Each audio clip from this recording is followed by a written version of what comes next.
Right. So when a woman is disrespectful, the man can no longer see the beauty of the woman. That's why you see very appealing women coming in and say, this man does not love me anymore. He does not value me. He doesn't even take me to public spaces. But I have other men complimenting me. But this one does not. And you discover that their disrespect has spiritually stolen something from him where he can't. So disrespect blinds a man from seeing the beauty of the woman, even the worth of the woman, even the intellect of the woman. He doesn't even consult her anymore. He doesn't even see a value of asking her, what should I do concerning this? He will always ignore, move away, walk away, never regard. And every time she tries to speak to him, he will cut the conversation short or give straight out answers. No communication. Yeah.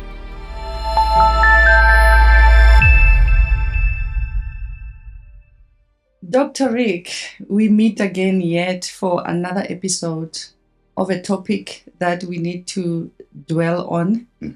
I think today we must look into men complaining about not being respected. Oh yeah. And that space, I think we need to, you need to help us to deal with it, because we have men who have withdrawn in society because, you know what, we have the people gang coming on them, you know, so they feel like they don't have a voice. Yeah. So maybe to maybe bring this topic to, you know, the right place, to position it very well.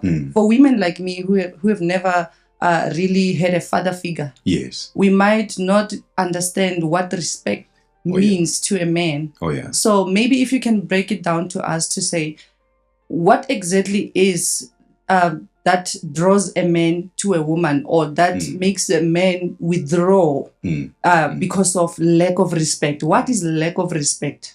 So you must remember, let's first look at respect from a point of defining it. Oh, yes. Then we can be able to construct the conversation from defining it. So respect comes from a Latin word which is respectus. That word is a combination of two words, which is the word re and specter. Specter means a spectacle, which means that how I regard, consider, value, and come to the point of worth of something. All right. But the word re means that every time I look at that, or every time I specter that, I am considering its worth, its value, its regard. That is what respect is. However, now that we have defined it, we need to then understand how then do we apply that particular item. And if you don't know how to apply respect, you cannot be able to achieve the best of a relationship, especially with a man.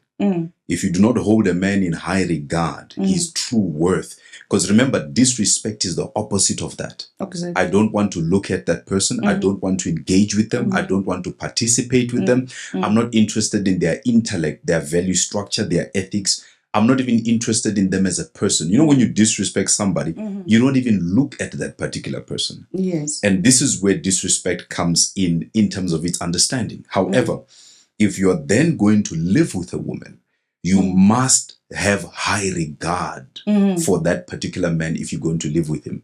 But if you're going to also build a life of value with a man, you must be able to consider his worth. Because remember now, if you are respecting him, you are always re-looking at his worth. Yes. And the minute you disrespect him, you are no longer looking at his worth. You are now degrading him. This is where you get women calling, for example, their own partners a boy.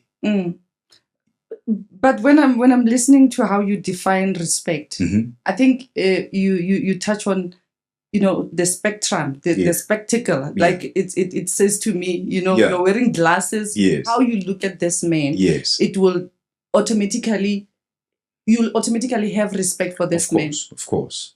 Respect is not, you know, there's what we call earned trust. You know, there are 6 types of trust. Okay. Let me explain them. Yeah.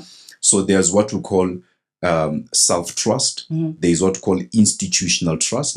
There's what we call interpersonal trust. Yes. There's also what we call at the same time trust based on earning. And then there's also, I'm missing the other 2. But The reality is that this earned trust. And trust. I think that's the most popular one. Yes. So you must earn my trust. Yeah, but people also come and say you must earn my respect. Oh, yes. So it's not just only on the caliber of trust, it's also on the caliber of respect as well. Respect is an art that is taught to a child from the time they leave the womb. All right. So that means that when we grow up as individuals, we grow up respecting people because of the art that we've been taught at home. At home. So that means that when you meet an elder today on the street, your first inclination is to respect that person. Yes. And so respect is something that is developed from home. And then when you get into the confines of marriage, you are applying what has been developed at home.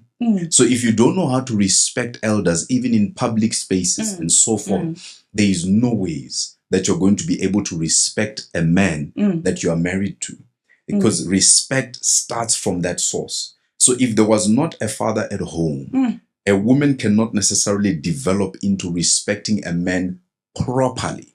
Remember, she can learn a few tad bits here and there by observing men in certain spaces and observing uncles and observing grandfather and so forth. But she will still have that missing link of the respecting a father. Because remember, marriage is a transferal of rights.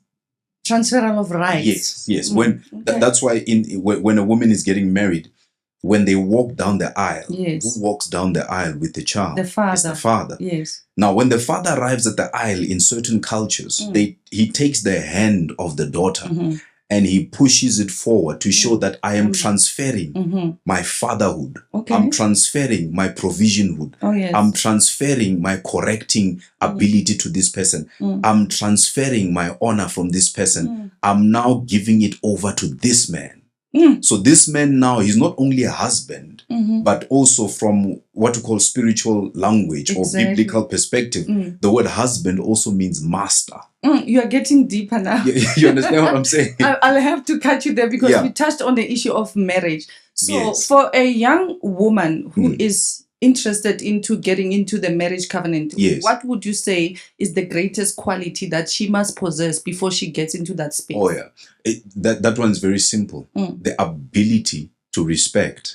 Remember, you can have the ability to cook but disrespect your husband. Oh, yes. You can have the ability to buy things, still disrespect your husband. You can be well educated, refined in your memory, but still disrespect your husband. You can even come to a place where you know how to speak, you know, publicly out there, you're so good to people. But the reality is that you are in a space where you still disrespect your husband. And that is why some men leave unions, even when they were not cheated on, even when they, were cooked for, even when you'll find a man saying that, yeah, she cooks, she cleans, she works, she's beautiful, she adds value to the thing. But that's the thing.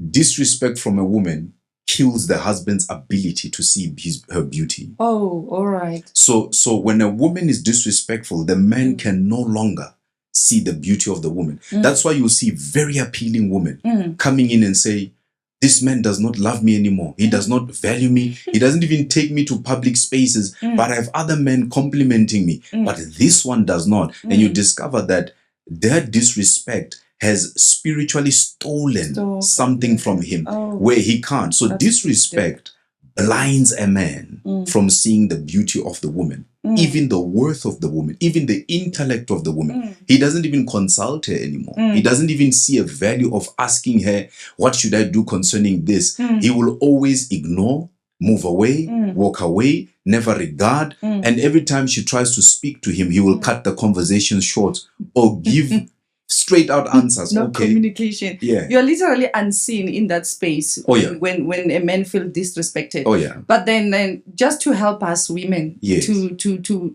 be able to grasp this very well, what would you say are the three main things that men regard as disrespect? Yeah. Maybe you can give me more or two, but at least help us to understand what would you regard this disrespect from a woman. Like, I know we cannot give it a blanket approach, of course, because it's different for different people, different couples, different setups, religions, and all that. Yeah. But what would you say in your experience with couples that these are the main things the three main things? Yes. So the first one is contempt. Contempt is where, or what some people call the spirit of contempt or the attitude of contempt.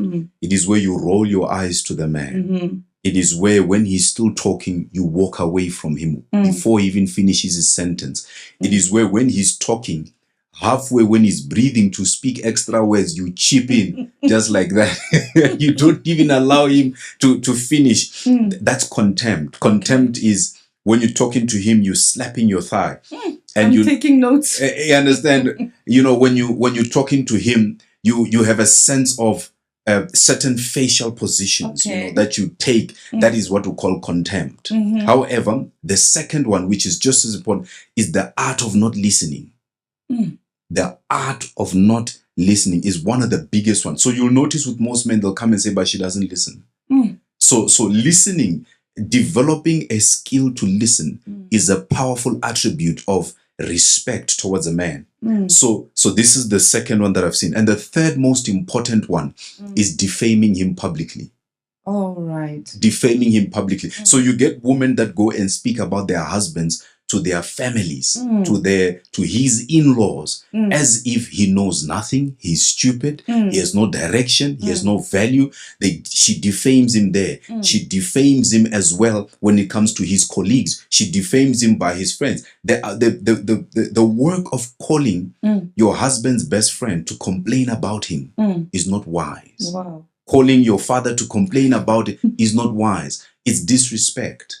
And these are the three most powerful ones at this particular point of us discussing that actually cause a man to no longer see the woman as what he used to see her from the start. Well, I think the biggest part of what you just said, the three things, I think listening. Oh, yeah. Yeah, listening. The contempt one, I'm, a bit skeptical about it because, sometimes I can just, gestures, there's certain gestures like, okay, I'm listening, but you know what? I don't agree before I can even say it. But it doesn't mean, but I'm not justifying it. But thank you for dishing out to me because we are learning. Yeah. We need to hear your voices because remember I told you about the purple gang. They're coming on men and men feel stripped of their power and their authority. Emasculated. And, emasculated. That's the right word. So now, if then there is lack of communication because before you can communicate, you must be able to listen. Of course. Yeah. You get to a space where there is no communication at all. And the man is not voicing out to say, I don't like the way you look at me when you speak to me. I don't like, if the man does not voice out, then I wouldn't know as a woman to say, I will just see your reaction, but you're not communicating to say, this is not what I want. This is not what I like. Especially when the relationship is still in its, a romantic of, what do you call it? Honeymoon phase. The honeymoon phase. So why do men not talk about these things before they can switch off? Okay. What's the power or what shows a powerful female partner? This is a question you need to ask yourself. How do I know I'm dealing with a powerful female partner? The ability to get the husband to talk. Okay. You see, a lot of women are not taught how to get men to talk. All right. So what they do is they use female methods that they use on other females to get them to talk, but they don't know how to get masculinity to respond with openness and vulnerability. That is how you test that you are dealing with a powerful or a weak female partner. Okay. A weak female partner does not know how to get the husband to talk. A powerful female partner knows how to get information out of the husband.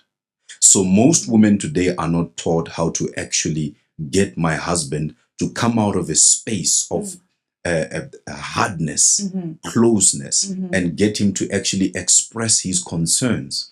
But women who know how to do that also know how to fix where they've done wrong. So it's very difficult now to then teach a woman how to get the husband to open up when herself, she's using female standards to get masculinity to open. If you sit with a woman now and you say, let's talk.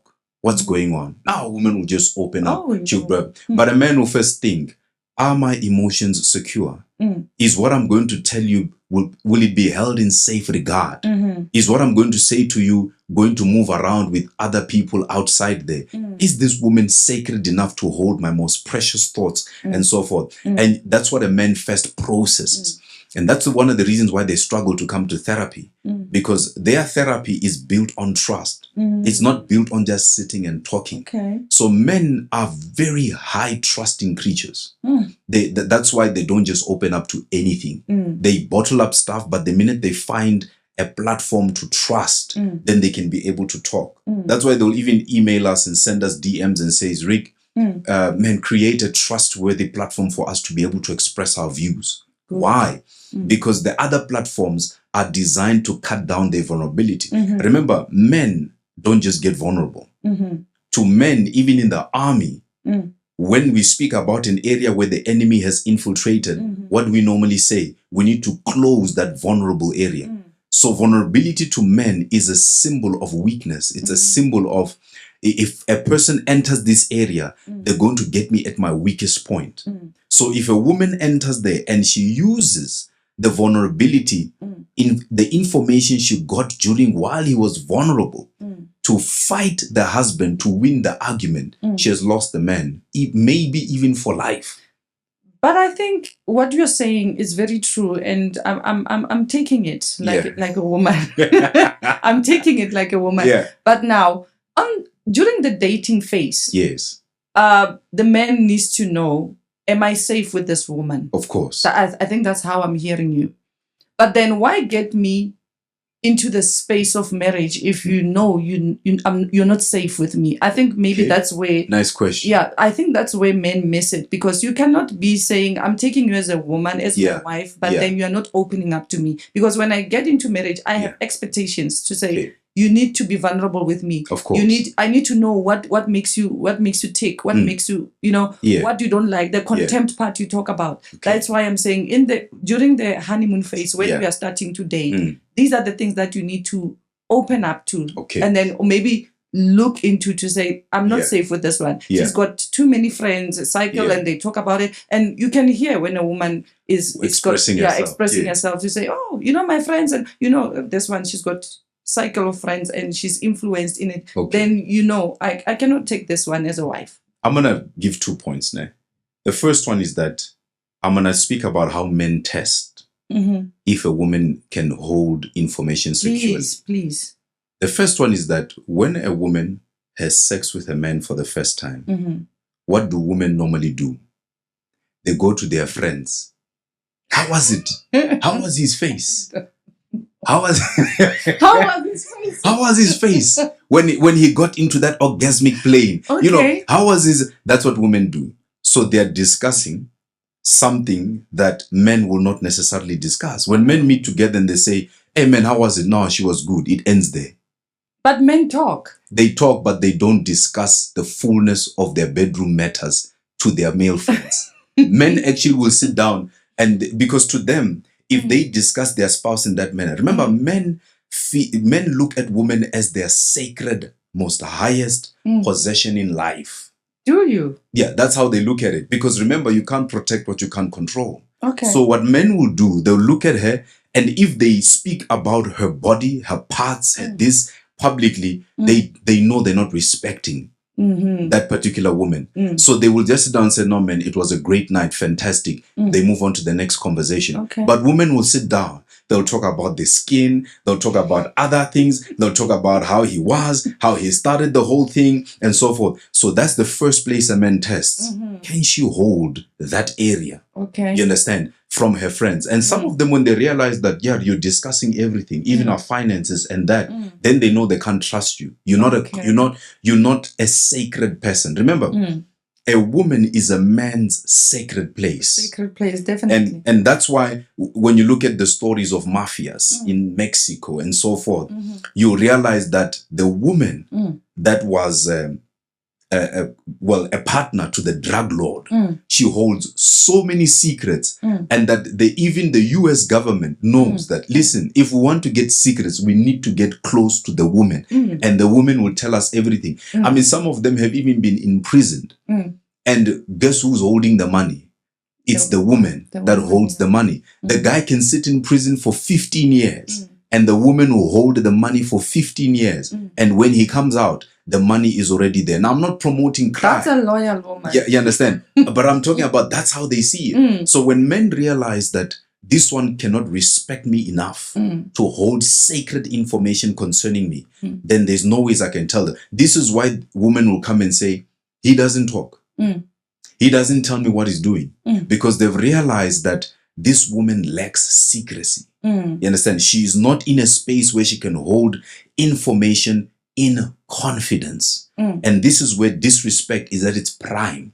So from that day, you will notice that the man no longer shares information with you. That man no longer speaks to you certain valuable stuff. He no longer gives you the profits of the business. He no longer does any of those particular stuff. Does not even connect you with his friends anymore. Why? Because he realized, I am married or I am with a partner who does not value secrecy. And this is where a lot of relationships are today. Many women, if they sit with you today and they say, does your husband give you? No, he doesn't. He's shut off where he sits down. I have no access to his phone. I have no access to his laptop. I don't even know the profits of the business, how the business operates, or even just general work life. And that's because the truth of the matter is that the woman lacks secrecy.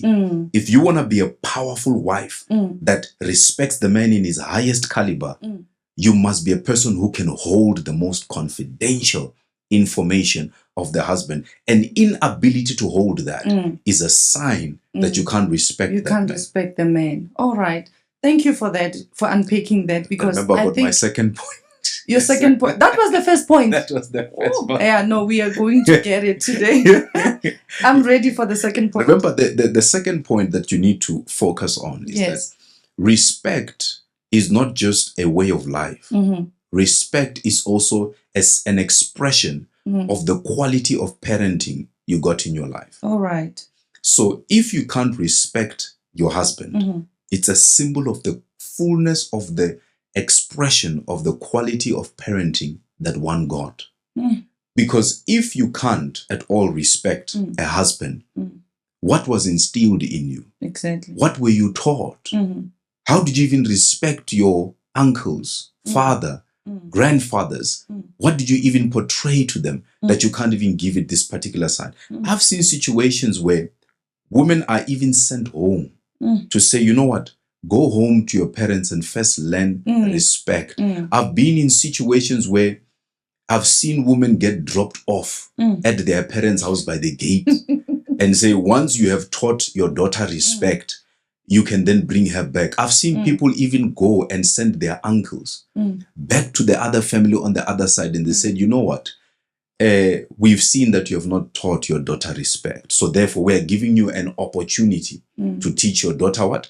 Respect. Because these behaviors that we are seeing, they are not actually respect at all. And you'll find that the family on the other side is ashamed now to say, but we taught you 1, 2, 3, 4. And you realize that the person does not want to apply what they've been taught in those environments. So how a woman treats her husband in the area of respect is an expression of the quality of parenting that they get. Remember that for me to know how successful I am as a father, you must look at my sons, because my sons will determine to you what good training I got from my parents as well. And so this is a very ignored step in the world of teaching a woman how to respect a man. Because there are many women today, to be honest with you, which they are getting out of marriages, being divorced, simply because they can't value the men that they are with. They can value their boss. That is true. They can value their pastors. They can value their imams. They can value all this, but they can't value. But then you touch on the issue of respecting other men outside your marriage covenant. Oh yeah. I can say that, but you can assist me on that one. Yeah. I don't want to sound like I'm being defensive, because I want to hear it from a man. Yes. And I think us women must start listening now. You say, I respect the pastor more than I respect my husband. Yeah. I respect my boss at work more than I respect my husband. Isn't that because there is some lack of communication from home. As I say, a man is closing in. I don't know what's going on. We don't communicate. We don't do that. And there is no respect in that area of the covenant. Now I move out. Yes. Remember, these people, I don't live with them every day. My spectrum, you said respect is what? And is holding someone in high regard. In high regard. Yeah. So I hold this person in high regard because he's a person of authority. Women in general, we are attracted to leadership and authority. So once a person is in the highest rank, that's how we look at them, and we because we don't live with them. I don't have that. He doesn't see that contentment. Those three things that you unpacked for us. Yes. So I'm not being defensive, trust me, but what I'm trying to bring to you is that at home, there are things that are lacking, which is a man not opening up. And in the first phase, we ll established that. Let me chip in. Yes, right? Please do. It's a very good statement you gave there. Leadership. I once met a junior counselor who had a private practice. Okay. And the counselor asked me and said, Rick, I'm really trying to find out this leadership thing. What is it? I'm counseling men. She was a female. I'm counseling men who, to be honest with you, I don't know what leadership is. And I said to her, tell me, when it comes to the man, when do you regard him a leader? And she says, well, I don't know. When do you regard him as a leader? Then I asked her another question. And I said, when the couple comes again, do the following. As you are busy counseling in the way, ask the wife, allow your husband, can you allow your husband to lead the house for a week? She sat down there and she said, the client responded with, no. I can't allow him to lead for a week. Otherwise, the house will collapse. Then I said to her, well, when she was reiterating what took place, I said to her, by you asking that question to that client already shows that the man is not the leader in the marriage. Okay. Because by her saying that this man, I cannot allow him to lead the house for just a week, already tells you who wears the pants in the marriage. Exactly. Right? So I told her that's how you're going to identify. Because then you need to ask that woman, what is male leadership in marriage? She went and asked that particular question during the course of that. And she said the woman couldn't answer. So a lot of women don't understand what male leadership is, where it even starts, what it even looks like. Because they decide what the family eats. They decide how the washing is washed and which soaps are used for the washing. They also decide at the same time what clothes they choose to wear. So what exactly is male leadership? What does it portray? Because you even probably iron your husband's clothes and probably even decide what he wears Monday up until Sunday. You decide as well, even when it's time for you to buy a car, you might find that you are even the one that decides which car that you want. So where does male leadership start? What exactly does it look like? And which area is he exactly leading? Do you understand my point? I get what you So the truth of the matter is, a lot of women don't know what male leadership is. Because they run the household. They run the decisions. They run the modus operandi of the family. So what the man does, he just provides. He does not lead. And provision is not leadership. I think that's where the thin line is. I think that's where we confuse the two. Provision, leadership. It's not the same thing. And that's why you find that there are men who actually might be married for 20 years, 15 years, but they've never in their lives played a role of leadership at all, because the woman runs the whole spectrum of what that relationship is like. He didn't decide where to buy the house.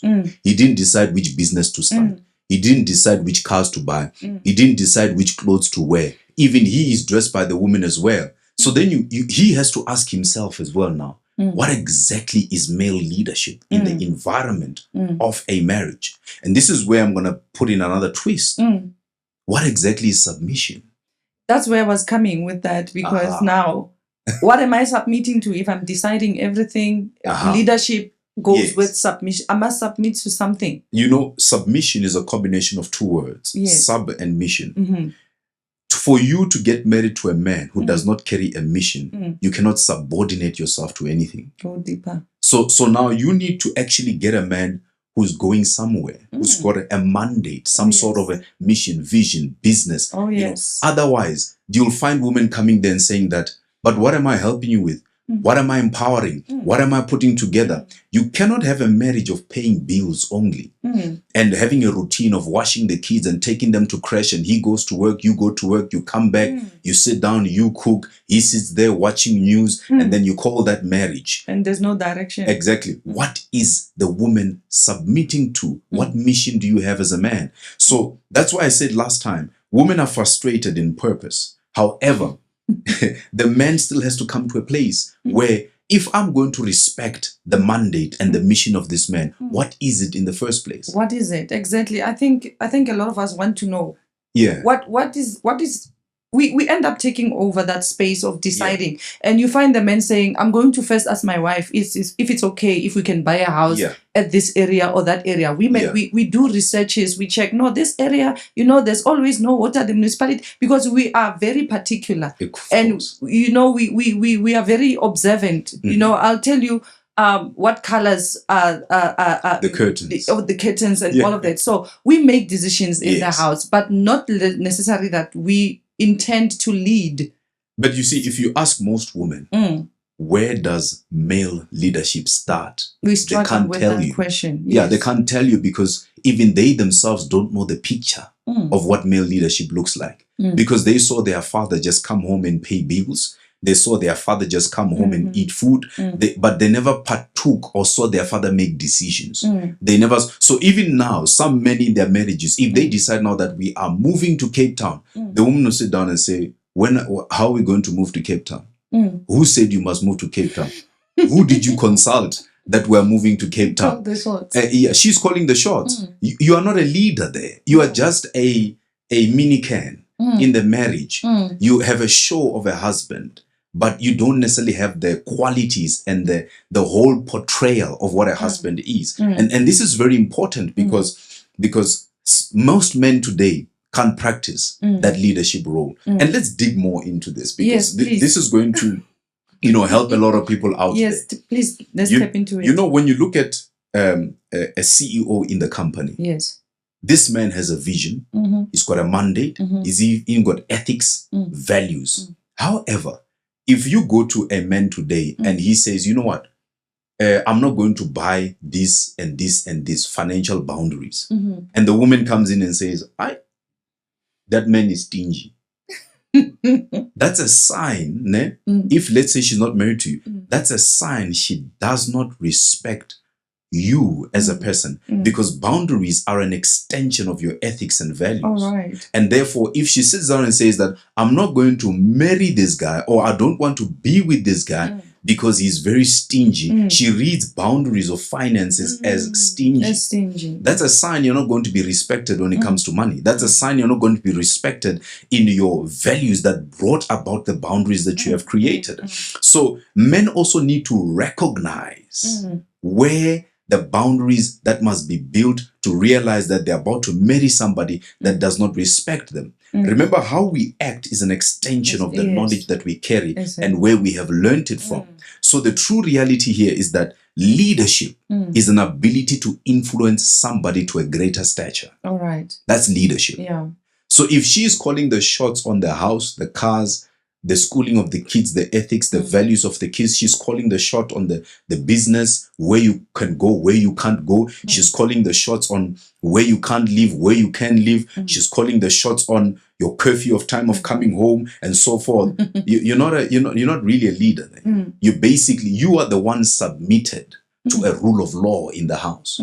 And this is where kids now start to look at mothers as the ultimate in life. Why? Because the man has been made into nothing in the household. And this is where now you find that, I would like to thank my mother. She did everything for me. I appreciate her. I did all this thing. Why? Because the child even recognizes who's the leader, in the house. But you would agree with me that such household in society now, we say those are the best run families where a woman is calling the shots and she looks after everything. And even some men are proud of that, to say, you know what, even though they say, I listen to my wife, I have a family, I'm well off because this woman has been taking care of everything. I was gonna be nothing if she wasn't there. I think maybe that's where we missed the point. I think you need to repeat what leadership exactly is. So the definition of it. My father once asked me a very powerful question. My father once said to me, son, how much did your business make this year? And I said, 500,000. And he said to me, what if God had determined you to make 1 million and you are only celebrating the 500,000? And I said, what do you mean? He says, sometimes you can live below your potential, celebrating a mere 500,000 when you had the capacity to make 1 million. So in other words, marriages, we don't know the full capacity of a male-led household. So we celebrate the female-led household because we have not seen the capacity of a male-led household. So we are praising a substandard when there's actually the true standard that is being prohibited from actually coming in. In other words, just because a woman is leading a household does not mean that it's at the fullest success that it's supposed to have. So if I come to a company now and I said, I've got this manager, we once ran a retail outlet, and when we ran it, the business was making 700, 900,000 a month. And the guy was excited, like, we are making this much, we are making this much value. And then they put me as the manager of that particular place. We were now hitting 1.2, 1.3 million a month. Just in one retail outlet. And that particular calculation, when we reached the end of the year, in 3 outlets, we had produced 27 million. But he could not pass 16 million. Why? Because sometimes what you celebrate might be substandard. It's not capacitated and purpose to bring the full extent of what a nuclear family is supposed to look like.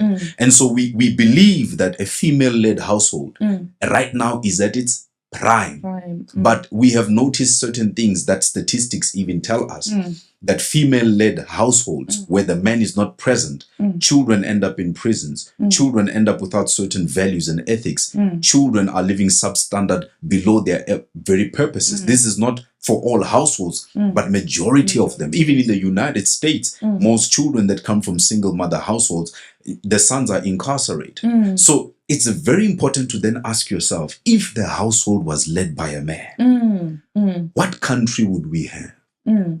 What type of children would we have? What type of realities and standards that would be upholding? So I celebrate women that have done well in their lives. But I believe that as a nation of South Africa, we are living substandard to the true potential of what a family is actually supposed to be. This does not mean people don't divorce. You need to repeat that. Yeah.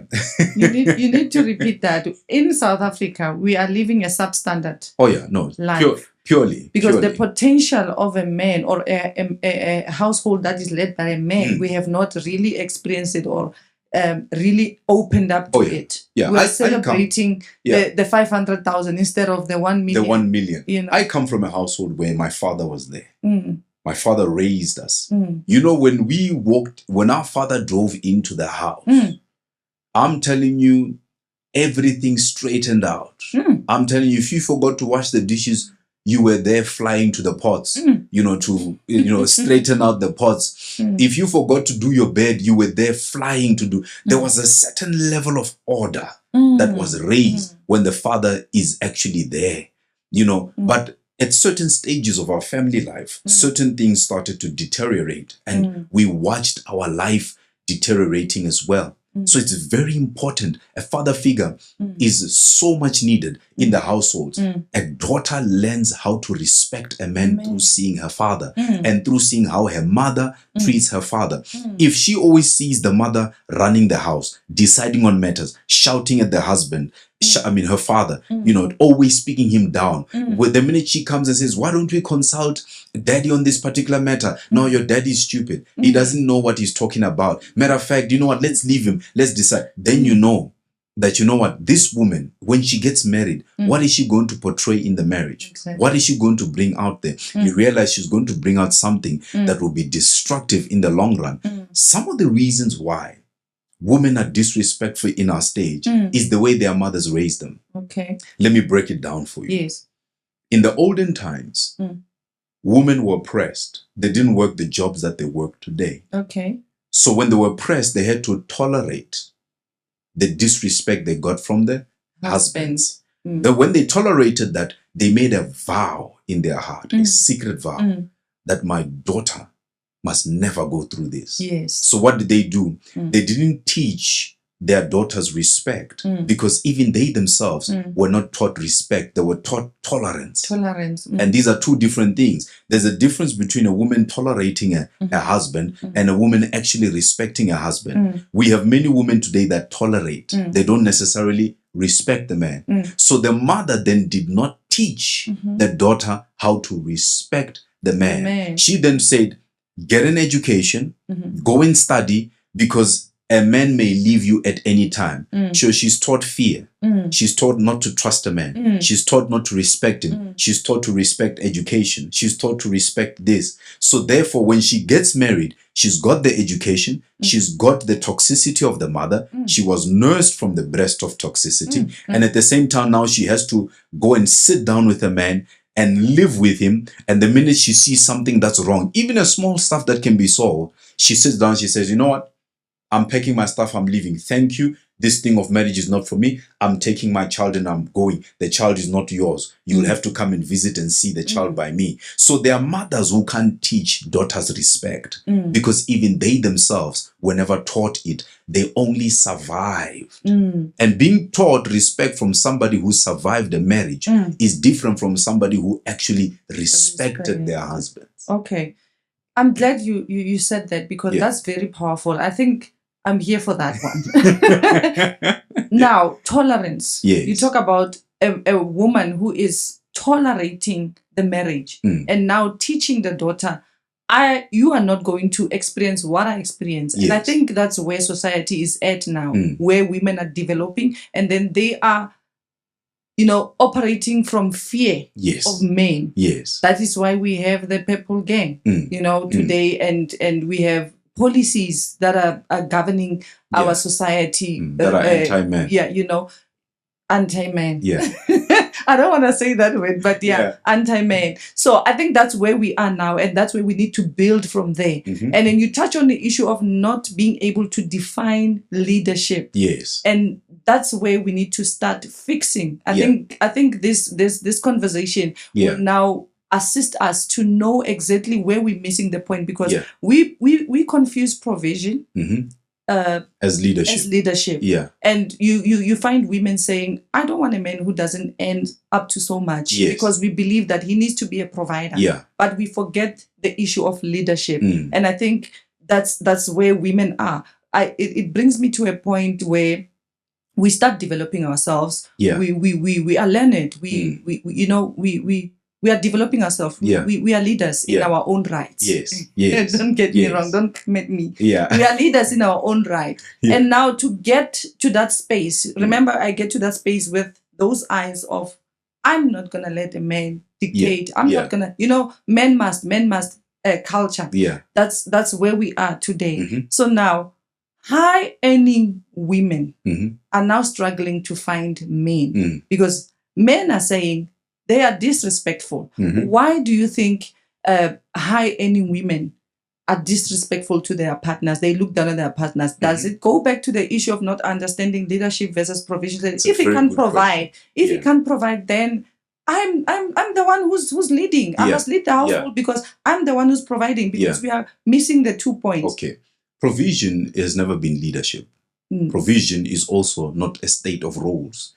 Provision is an art of sustenance of life. Okay. And so if you count provision as leadership, already the plot is lost. Many influential women do not last in marriage because of priorities and what they regard as worth.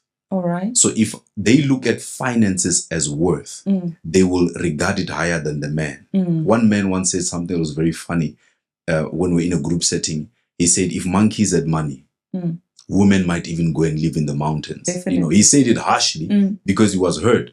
But the truth of the matter is this: if you see money as your God in life, you will always regard it over your husband. Oh, yes. And that's the thing a lot of people do not realize. So when women become wealthy, when they become, money becomes their husband, not the husband himself. Oh, yes. And so because money becomes their husband, they are willing to replace that particular man. So I will disrespect him. I won't value him. I won't give, because I have never, even from the inception, respected him. That's why it's very important when a woman is in poverty and you decide to date her and you give her an education and you build her up and she uses the empowerment you gave her to then get out of the relationship. It's a sign that you were never regarded as worth in that particular person's life. You were used as a means to get what was worth to her. Okay. And that is why she then decides that the minute I get my education, my master's and so forth, and you educated me and so forth, I'm going to leave you. And I don't care what you look like after that. You were used at the same time. So let's roll back now to leadership. Leadership is the ability to influence somebody to a greater position of worth.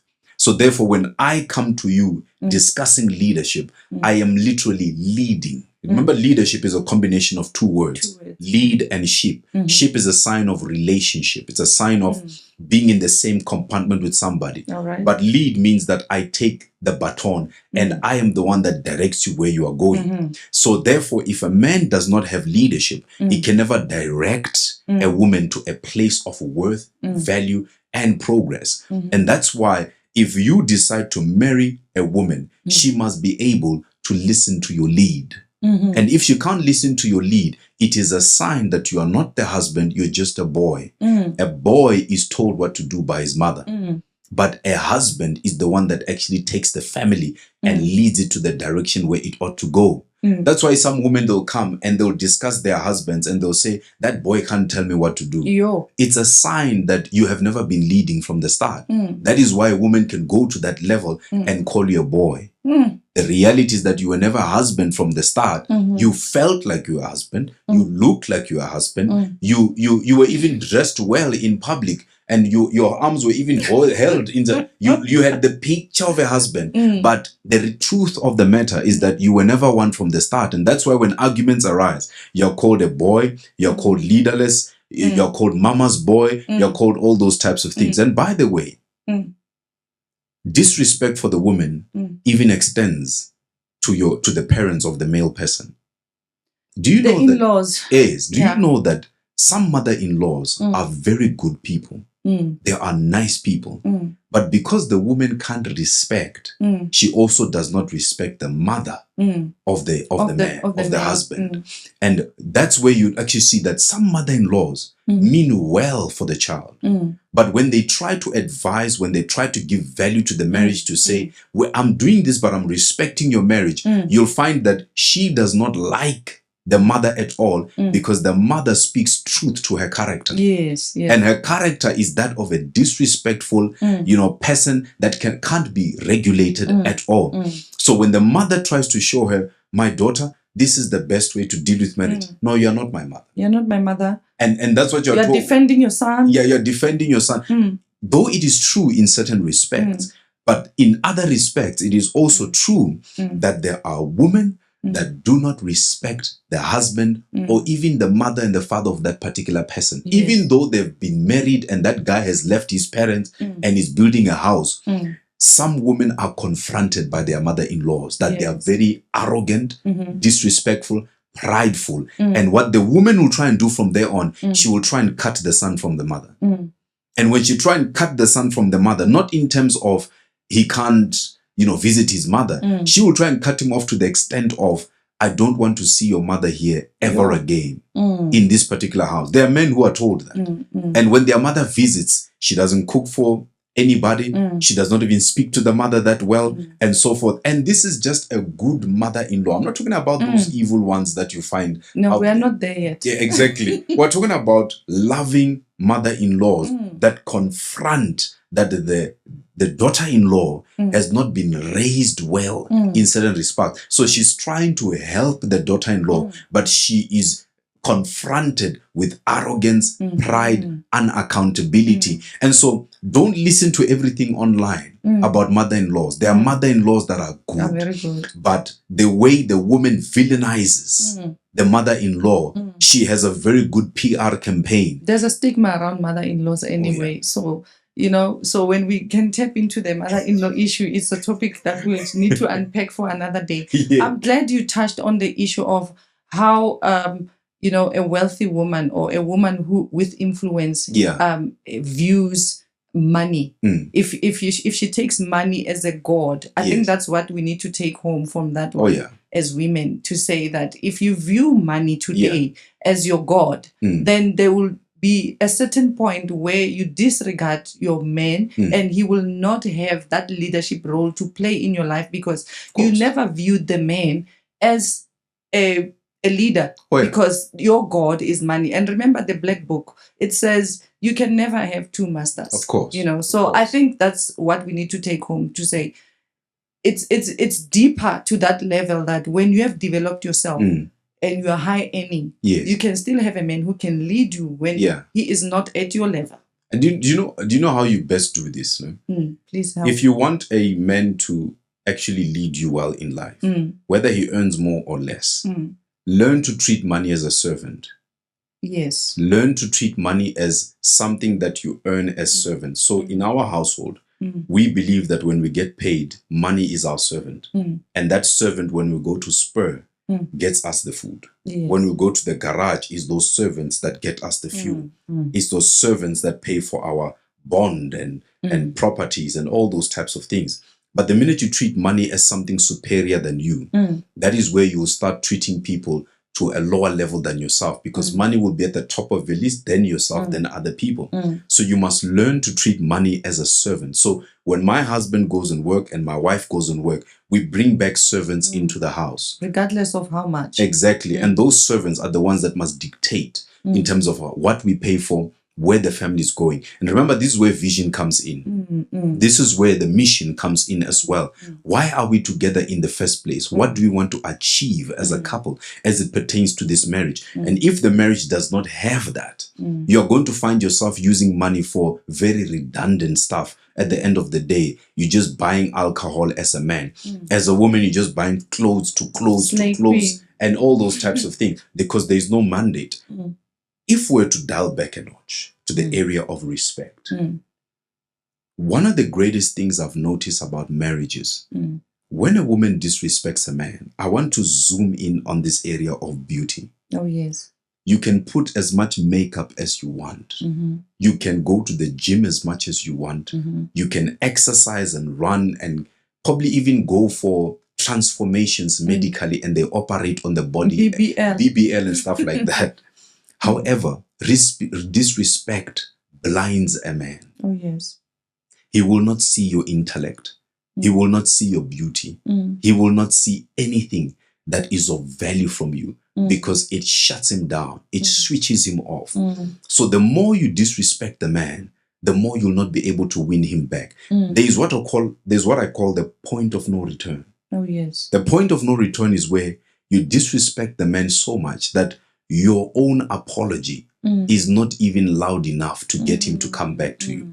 And this is where a lot of women, when they come for counseling, they've disrespected the man so much that the man does not even want to see the woman at all, does not even want to pitch to the therapy, to the counseling, does not even come home, literally even chooses to go and get his own place to stay somewhere else. Why? Because he does not want to be near something that does not respect him. So there are a lot of women today that are trying to win their marriages back. They are trying to fix their marriages. But the point they've driven of disrespect has led some of these men to a point of no return. They don't even want to see the person at all. Matter of fact, even when they come into the same environment, the man will even twitch, get into the car, drive away. It's almost as if that woman is not human. But for a man who has been to that level, I think that a lot of men take this to other women who are not like that, and they view us in the same way. Same bottle. They put it in the same box, same bottle, and they just close it and say, she's like any other woman. Yes. And they close in. And you are this, raised woman, and you're trying to get this man to communicate, you try to get this man to understand him and all that. He's closing in. He's withdrawn because he believes females, you can never trust a female. I came across another male person who expressed himself in this way when he was talking about women and say, you know what, I can deal with any animal in the zoo or in the jungle, but an animal called a woman, so you can see that person has shut down. For you as a woman to get to that man, it will take you a lot of efforts, stages, maybe coming to you for counseling. But that's trauma. Well, I think a lot of men are traumatized, and that is why we're having this conversation today. The art of respecting a man. I think we need to bring back that kind of we have to level up say, you know what, we have done damage to a lot of men, and now when we try to get out there and get husbands, we find broken people. So they are traumatized. That's trauma. If you go and look at every woman in the same lens, you've been traumatized from the previous relationship. So a relationship, if you want to build it well, you must learn to forgive the person. And forgiveness does not mean that you have to go back to that person you are with. There are some women that have disrespected men so much that it has altered the way they view women in general. And the way they view women in general, they see them as, should I marry these people? Or should I just get somebody to sleep with, engage with, and go my way? And so there are men who don't want to deal with the drama of having to marry the person. They rather deal with the drama of, we get into a relationship, 6 months, it's ended. It's not the most wisest thing to do. But at the end of the day, what kills a lot of men is the fact that they are not necessarily healed from that process. So when they see a woman, they can only trust their own mother. They can't trust any other woman out there. And there are beautiful, well-raised, respectful women out there that are being damaged by other men. So when those women also come out now, they're also traumatized. And so they see men under the same lens. And therefore, when they're dating, they're not dating 100%. They're dating with caution inside. Yes. If you want to build a life that is valuable with a woman, you're going to have to learn to understand that that woman that you had before that traumatized you, maybe the expression of her knowledge and where she comes from and how she was raised has defeated the way you look at things. And therefore, now you have to come to a place where you sit down and say, I need to heal first. I need to get this out of my system. I need to build better. Then I can have another woman that I can try and build something with. But the honest truth here is that by nature, a lot of women today have not been taught the art of respecting a man. What does it look like in the household? This is something we need to discuss. Number one, you respect what is building. Respect what is building. What he's building. A lot of women do not respect what their husbands are building. Let me explain. Yeah, well, as long as there is something to build, there are bricks and cement, then we can start. If you say you're building, but there's no cement, then I'm worried. Let's go to it. It's a very good question. So when we train what we call Christocentric marriages, which are different from what we call Hindu marriages, Islamic marriages in certain regards. When you train a Christocentric marriage, one of the 3 most powerful questions I ask women, especially when the man is there, I will ask her, there was Abraham. And Abraham, he was asked to leave from the land of Ur at the age of 50 to go to a land that God will show him. God had not shown him the land. He had just appeared and said, pack your stuff and leave. Then I asked the woman and I said, if your husband comes today and say, God appeared to me and said, I'm sending you to a different place. Would you pack your bags and leave? Almost every woman in premarital counseling says, no, I'm not going with that person. Then you ask yourself, how many women can actually live the life of Sarah in the Bible? Dr. Rick, you are being hard on us now. No, this is just. I have to test your relationship with God first before you can tell me that. Did she get that chance? No. No. Look at Noah, who builds an ark for 100 years.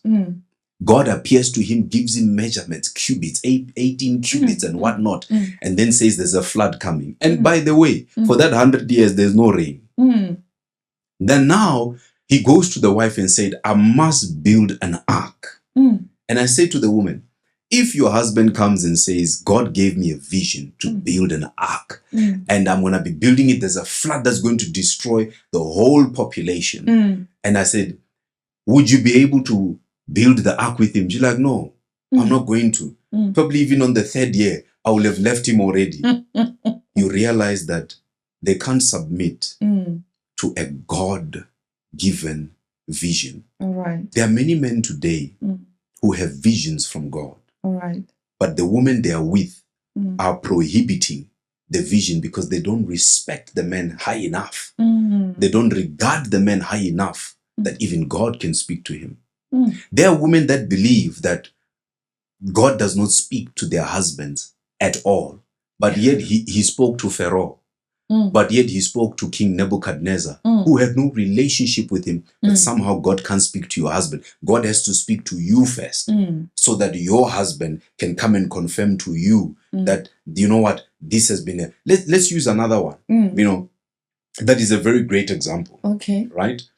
You've got a husband at the same time who has been called to become king of all of Israel. All right. And at the same time, you look at him run from place to place, wanting to be killed by somebody who was a former king. And he tells you while he's sitting in a cave that I'm going to be king. So, no, I'm not going to believe that. So there are men that come and they say, I'm going to be the best businessman in South Africa. I'm going to be the best businessman in the United States. And the woman doesn't believe it. But she will want to marry him. She will want to be with him. She will want to work with him. But she does not believe in the dream. And the highest form of respect for a woman is believing in what the man has been called to do. Whether business, whether ministry, whether a job, whether profession.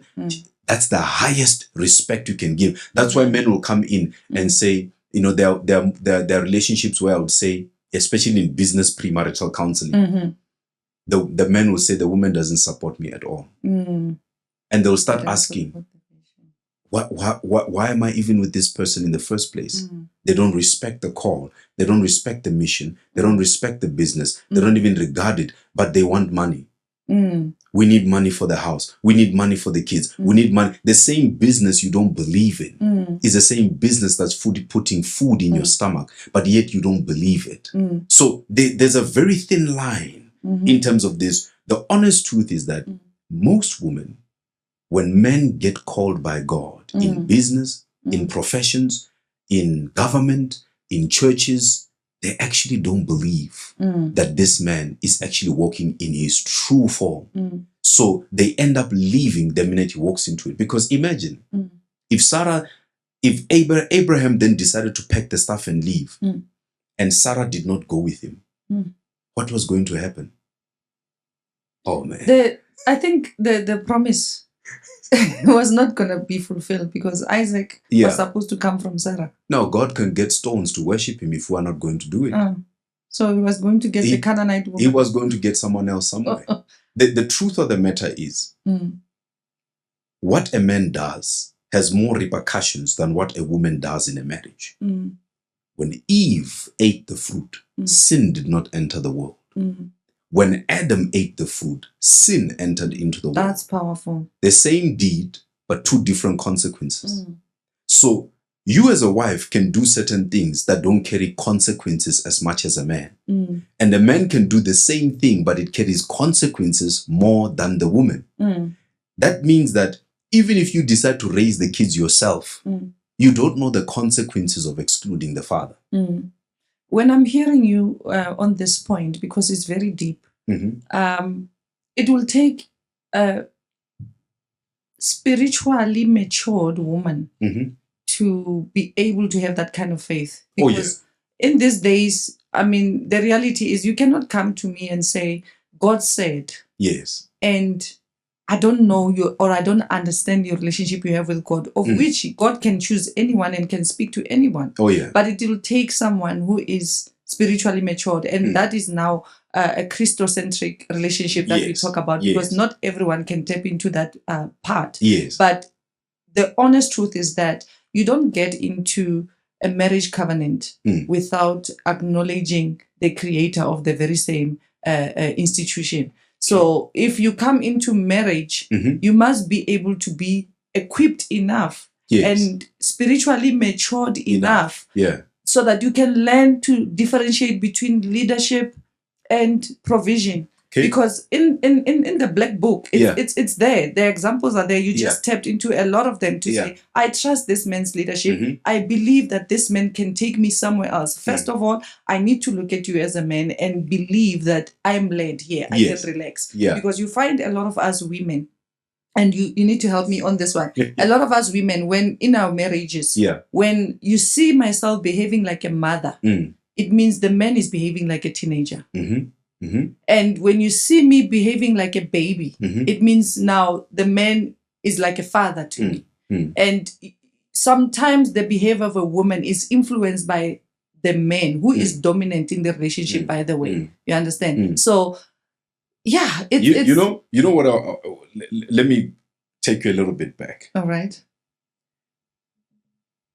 When men are walking in their true vision in life, there are not many women who can walk with them. It's a truth that if we don't accept, we will think that marriages are collapsing. The problem is not marriage. The problem is perceptions of roles and purposes and vision in life. That's true. Marriage just brings those two together to fulfill a mandate. So that has never been the problem. The problem is that, can you see what this man was born to do? Can you respect what he was born to do? Because if you're going to... Now imagine if Abraham said, let's go to this particular land that God has showed us. Let's say that land was in Cape Town. And the woman comes and says that, but I have a career here in Joburg. We're not going anywhere. I'm not going to lose my job. I'm not going to... But he's got a call to attend to. That call also has provision. That call also has a blessing. That call also has finances. That call also has extension of the family. That call also has a child that you could not even get as a woman. Do you know that some women today, they can't get pregnant because they are not respecting the guidance of the husband in terms of where they ought to go as the man has been led by God? That's deep. That's why some women can't get pregnant today. Disobedience. Yeah, they're trying. They're even going for IVFs and stuff like that. Because they're trying to stop the man from the call. But at the same time, they don't want to go where God is calling the husband to. Right. And this is a very important statement because you know we could kill a lot of these ill pregnancies that are non-pregnancies that are happening today. The issue here is not necessarily Abraham. This or life in general. A woman that can't respect the role, the purpose, the mission, and the mandate of the man should not get married to that person. Today, Noah would never have built the ark if he didn't have the wife that he had. Abraham would never have been the father of many nations if he didn't have the supportive wife that he actually had. And the list goes on. So the important matter here is that, are you wise enough to respect the business of the man, the call of the man, the very honorable stance of the man? And you discover that they can't. So if we're to dial back a little bit again, respect in and of itself must be within the fabric of a woman. If it is not within the fabric of a woman, she might end up making the man live below his full potential because the respect is not necessarily there. And if you are also not going to respect the mindset of the man. You might not be able. There are men today who are quiet because the woman believes she's wise in the union. Yes. And they look at the woman and they say, oh, so you are wise. They keep quiet. They watch their wife burn herself. There are women today who are 6 feet under because of car accidents. When the wives told them, when the husband told them, let's go service the car, you don't know what you're talking about. These tires are not proper. They need to be worked on. Yeah, you don't know what you're talking about. My friend at work said the tires are fine. You know, so there are women today who would not have been 6 feet under if they respected the knowledge of the husband. But there are women who prefer the knowledge of another man over their own husbands. Let me tell you the most powerful way of checking if a woman is submitted to you. Okay. How much she obeys what you say. Submission is if your husband says something and you don't obey it, but your male friend says something and you obey it, it's a sign that you do not respect your husband. You respect your friend more than your husband. That's my checklist now. Oh yeah, that's your checklist. If you can't obey that man, if you can't listen to that man, you are in no ways going to be able to operate with that particular man and not respecting him. And this is where, for example, you start raising your children by the knowledge you get from another man instead of your own husband. Your own husband. I think that's very powerful. I think that's a take home. Because I wanted to ask you, for me, what would you advise a woman like me who was raised without a father figure at home? Or maybe the father was there, but never there. You know, the issues that we have in our households. But then now I'm in a survival mode to say I'm going to look for someone who does not show the symptoms that will remind me of what my father did or what my father was like. For me to step into a marriage and be able to respect a man, what would be the things that should be my checklist? You just mentioned one of them because I was coming to that question to say, help me understand how do I now get into the space of learning the art of respecting my husband. Okay. The first thing you need to do, and I hope all women are listening. We are attentive. The first thing you need to do when you are dating a man, especially in the early stages, a man is very vulnerable. He's very open. He talks everything about his life, his family. That is your first place to take advantage. That information he gives you, be very secure with it. Know how to work that information at that early stage. So what a lot of women, they don't listen attentively during the inception. That's what you need to do. During dating, make sure you sit down, you handle that information with care. And sometimes when he's about to do something, try to use that information to enhance him, not fight him. So you sit down, you say, let's say he sits down and he says, you know what?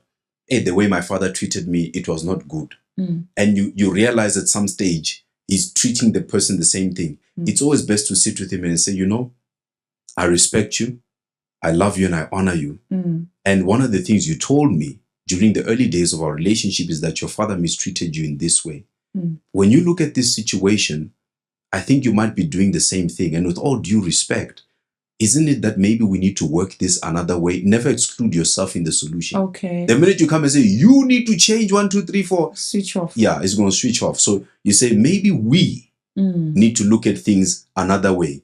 And he will sit down and says, hey, you've got a point. What are you doing? His heart is finding safety in the woman.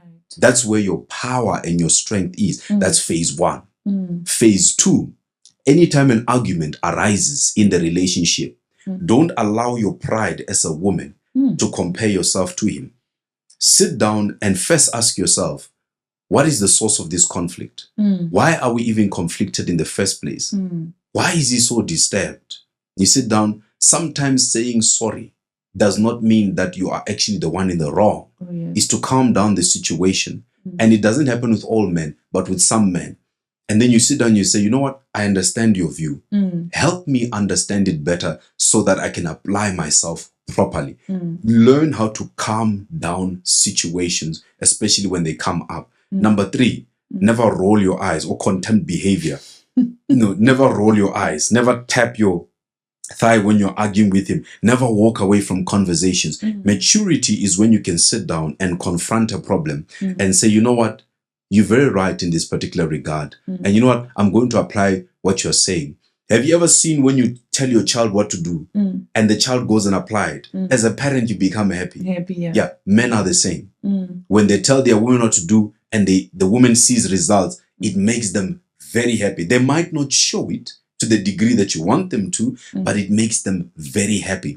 I've seen men pay for education for women and celebrate when she's graduating, even do parties and all those types of things, because a woman is the glory of the man. Oh, yes. You want to see the full expression of a man. Look at the partner he chooses. All right. That's very important. So they will celebrate it. They will make sure the job. And here's the other one. Learn the art of listening.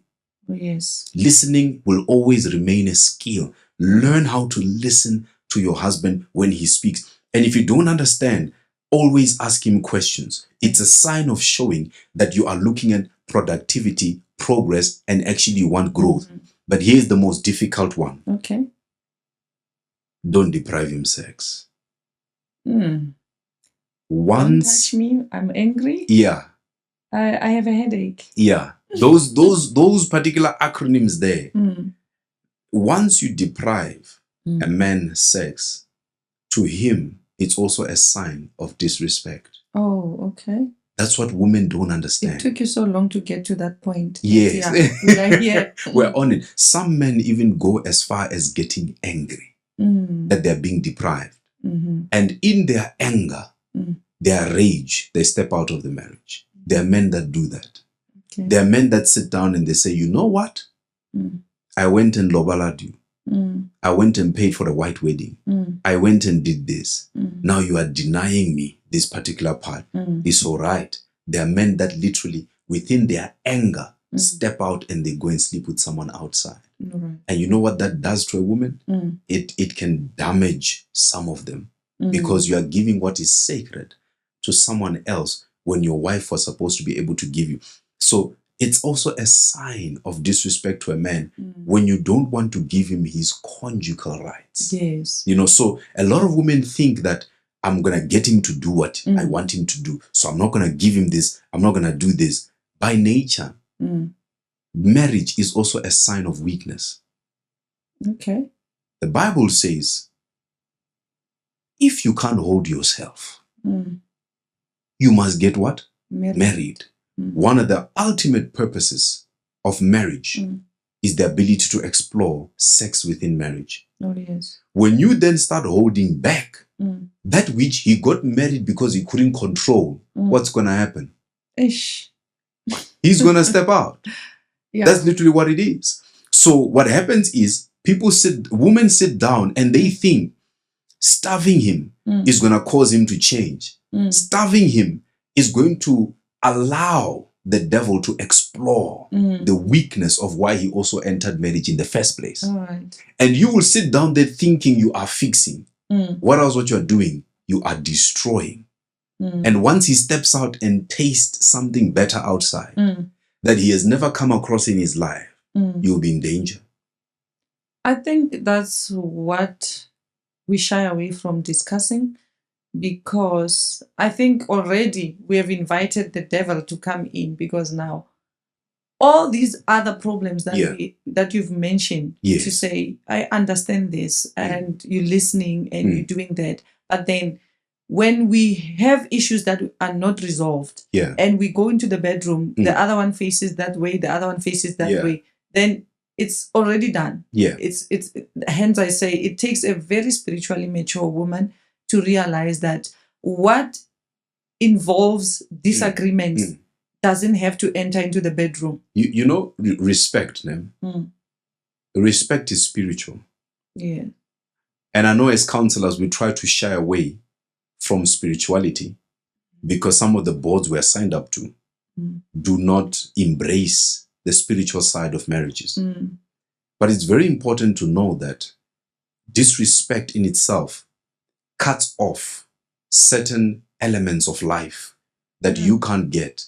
Do you know that as a woman, if your own husband prays for you, is more powerful than your pastor.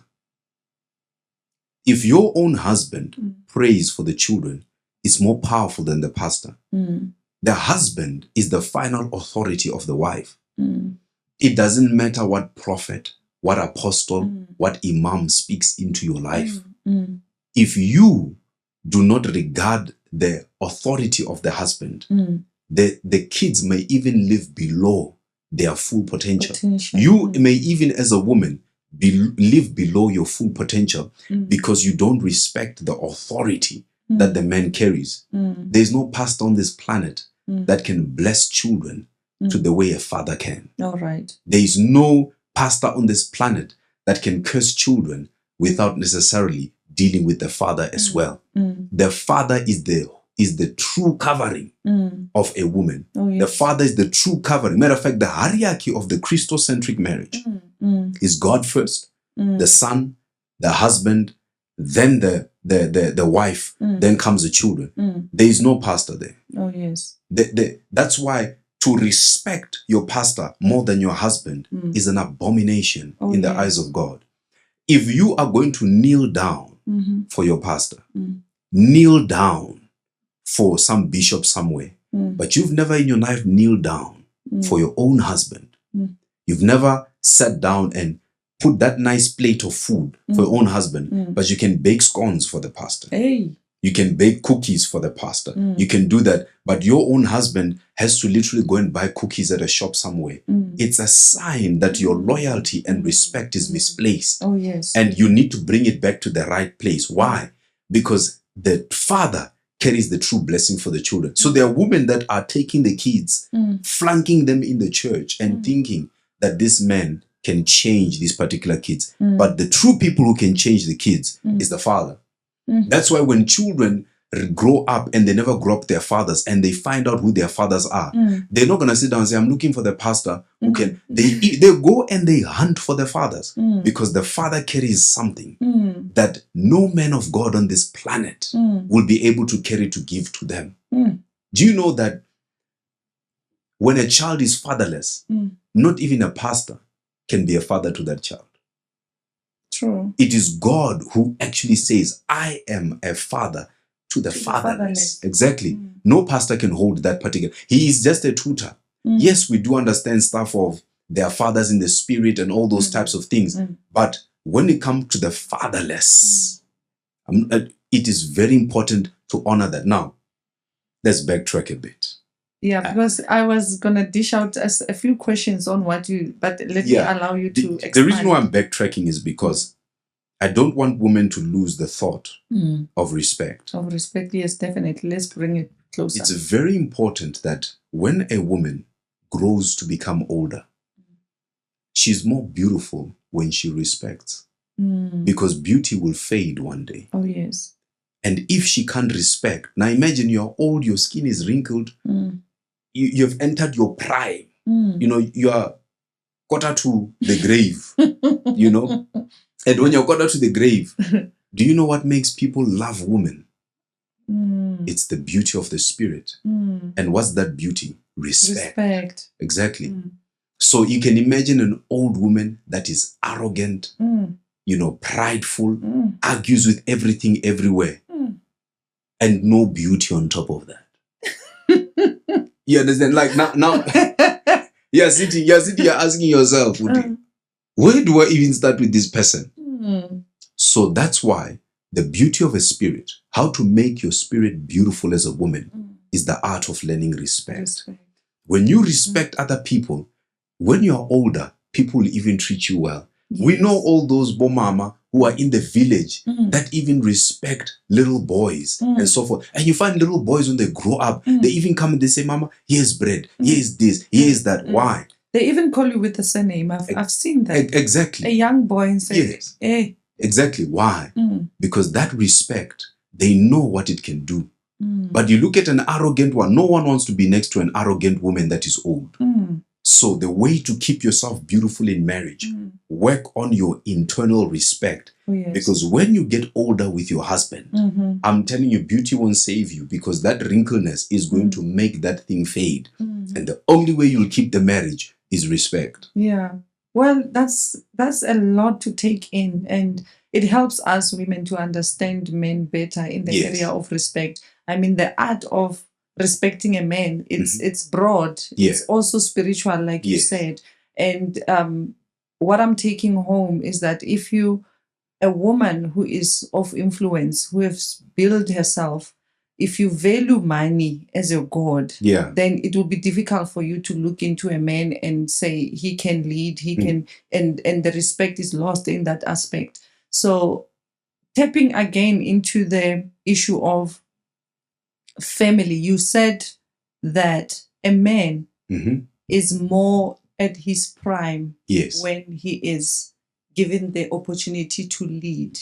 And the disobedience of a woman plays a major role in the development of the family.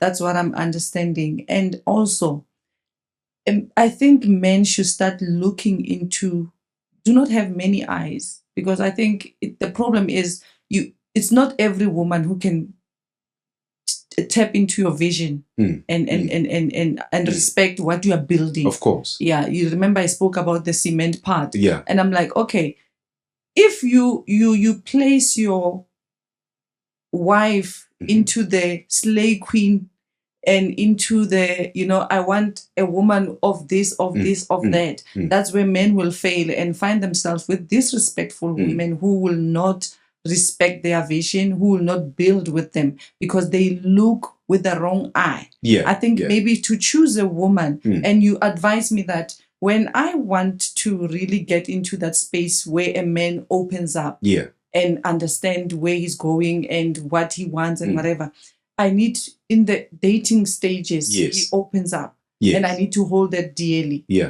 So imagine a man who is opening up to a woman who's not ready to build. Remember, explore your femininity. Don't try to be hard. Don't try to be strong. That's a man's job. They learn to be soft. The power and strength of a woman is her softness, her peacefulness, her tranquility. If she does not have that towards the man, she can't build anything with a man. If he comes across a woman that's hard and harsh like him, she's going to be equal to him, and the man will feel like he's got another man in that environment. When you challenge the decision of a man as a woman, it's also a sign of disrespect. Don't challenge a man. Give an opinion. I think you need to tell me what it means to challenge a man, because you might be asking questions and then he feels challenged, but you want to understand. It's what way the questions are coming. It's the tone at which they're coming. It's the way that they're being thrown at the man. It's almost like you are stupid as a man, and I'm asking these questions to prove to you that you are stupid. You understand? So if you come in and the man says, I want to build a business, and the thing is, so where are you going to get the capital to build the business? What is even this business that you're talking about? Condescending attitude. Exactly. But if you come and say, no, I want to build a business. Oh, that's a fantastic idea. Tell me your thoughts about it. I want to see where I can also add value to that particular business. But she will, when women degrade their men, they'll come and say, that thing build a business.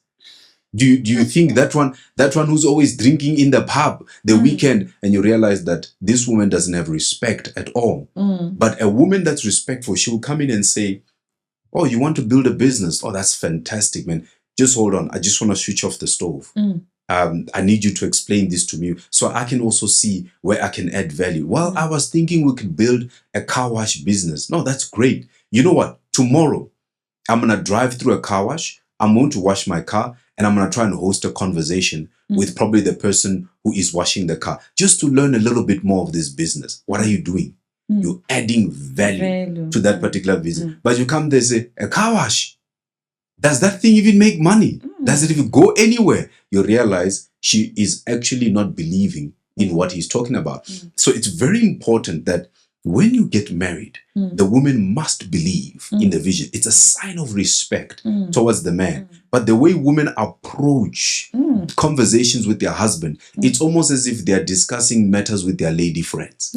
It's almost as they are, you know what, this is my friend, I'm just discussing matters with this person. That's not the way you deal with a man. Okay. We had an individual that's a good friend of mine. This was not in a counseling session, who, after he divorced the first wife, you know, we tried everything to this friend of mine, a great guy, lovely and fantastic.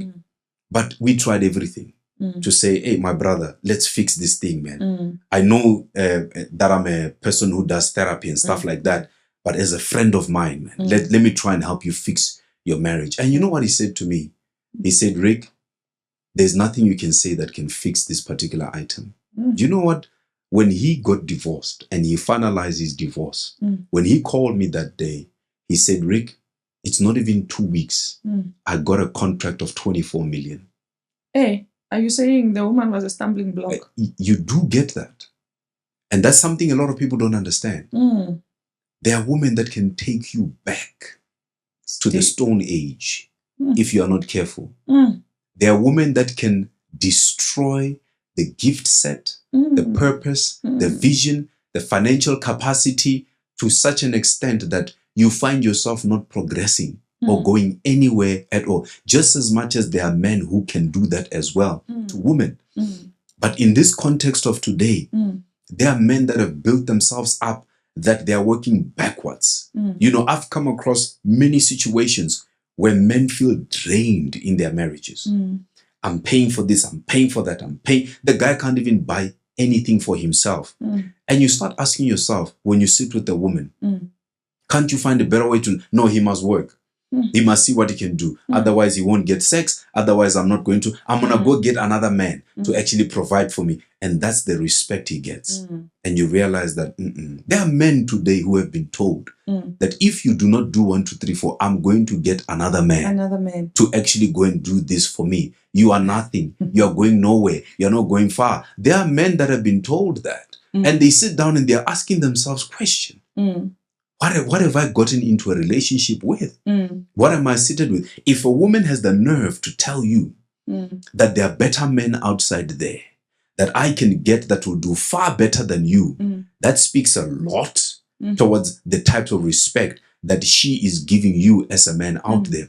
And these are situations where men sit down and they said, you know what? I trusted this person. I gave this person this. I valued this particular person.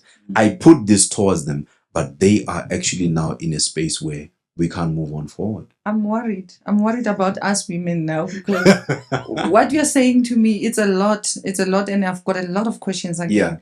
Now, do you think, because you've got decades of dealing with couples, do you think that cheating from men is not coming from lust? Okay. It's not because they are lustful. It's because we have not learned the art of respecting our husbands enough, with all due respect on those areas that you mentioned, especially the sexual area. Cheating is a very tricky subject. It comes from different purposes of why people stem out of their relationships in the first place. But I've been confronted with many dynamic situations in counseling. And one of the things that got me questioning marriages, like, you know, as a counselor, you reflect. Yes. And one of the toughest ones for me to reflect on was when I saw men who would divorce, also women as well, and enter new marriages and become something better than what they were. And I would ask myself as a counselor, like, what is going on here? You know, and these were one of the greatest confrontations of counseling that I ever went through. You watch a man fall to the pit in the marriage that he's in. He decides to step out. Because, you know, as a counselor, you can't tell people to divorce. Like, that's a decision. Otherwise, they will come to you and say, you destroyed my marriage. You destroyed my... So what we do is that we refrain from it and we allow them to make the decision. But when you sit down, and you can see this man is doing better. This man is going high in life. This man is even having more time with his children. This man, and you start asking yourself questions as a counselor to say, are you going to advise men to step out of their unions and go and do this? However, I have seen men in their lowest in life literally go out of their marriages and get other women. I've seen it. And I've seen for some of them, in their lowest state of life, it gives them peace. That does not mean I condone cheating, but I've seen men come smiling in the office. You know what? Now I went outside. I got 1, 2, 3, 4, and don't even bother to counsel me out of this. They'll tell you straight. And now you have to sit down there and you're wondering, as a counselor, what am I building now? So you have to sit down and say, look, this falls outside of my ethics of counseling. You're going to have to go and get another counselor that can deal with matters of this nature. Because cheating, in and of itself, it's an announcement to that other person that you're cheating on. That you're no longer valuable enough. You're no longer fit for me. I don't see you the way that I used to. So basically, I want out. Cheating is an expression of disloyalty. And when it takes place, cheating can take place in many ways. It can take place mentally. It can take place physically. Because we talk more about cheating in terms of someone going outside there and producing the act. There are people who cheat even with thoughts. They cheat with the mind. They cheat even how they present, their friends and their colleagues. There are people who even cheat in workplaces, what we call work husbands and work wives. But the truth of the matter is that when you want to build a life of value in the area of marriage, and you find yourself in the area of cheating, you've got some serious questions you need to ask yourself. And so there are men, just as much as there are women, who step out when their spouses and are no longer up to exactly, and they progress. But that does not mean we condone cheating. That does not mean we subject people to it. But there are people out there, to be honest with you, I as a counselor, I sit down and I'm in shock. I'm in awe. How are you doing better in this particular state? That maybe being brought by the fact that you realize as a man that I've married a wrong person.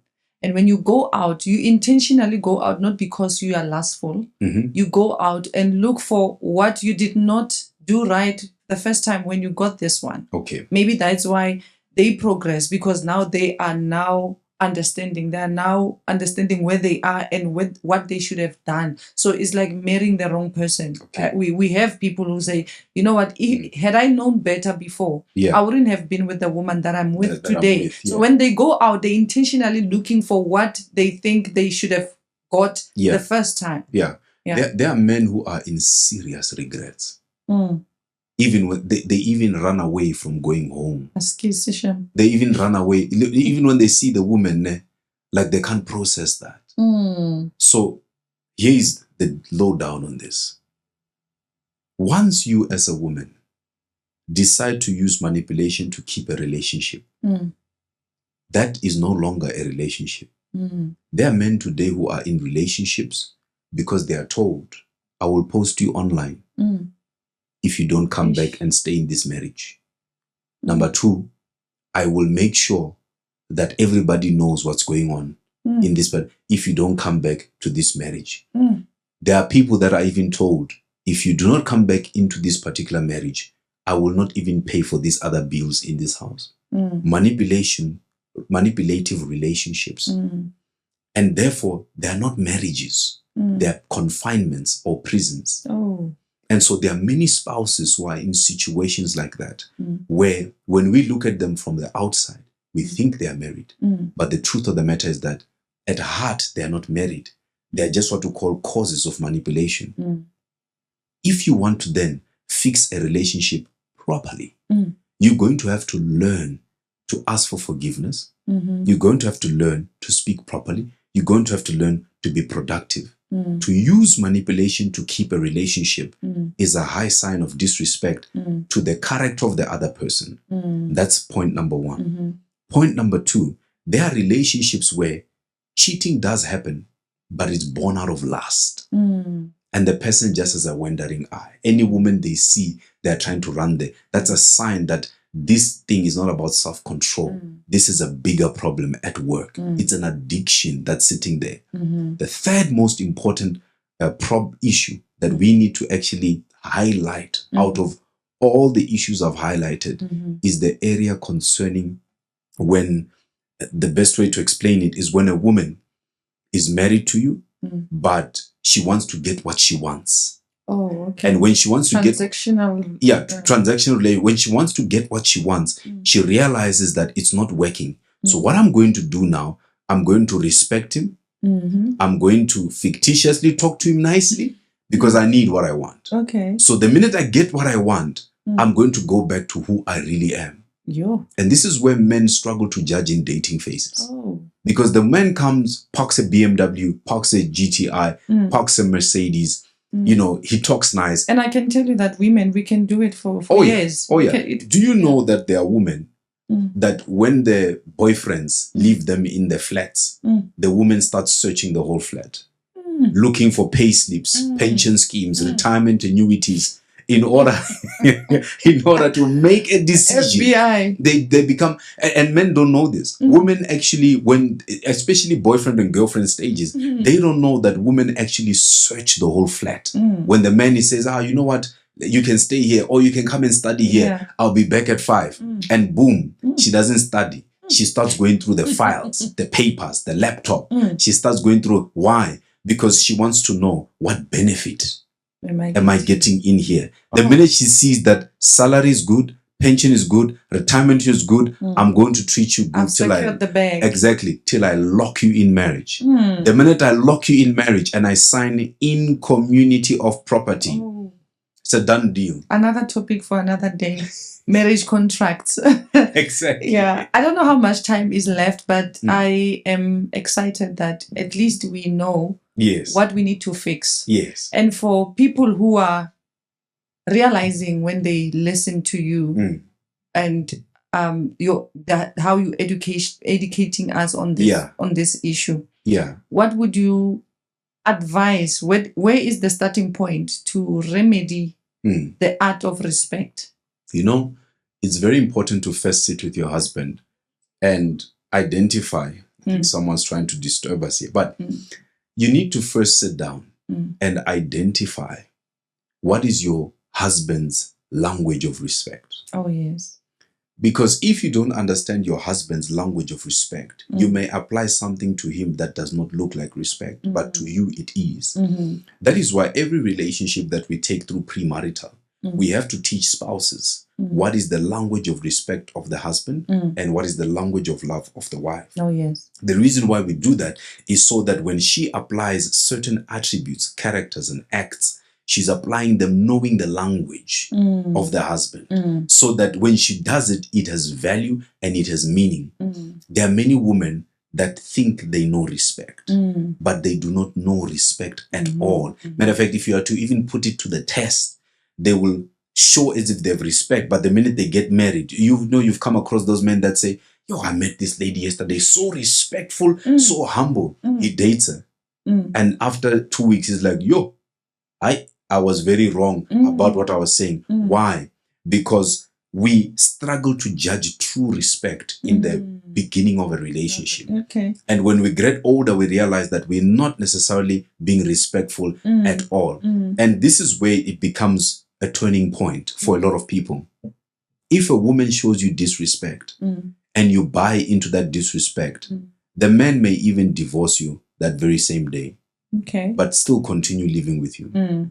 No, I think there are many marriages who are like that. That's why I'm saying, if we now learning from this conversation that I'm having with you, where do I even start to fix years of that breakup? Or if it's years, that man is probably gone by now.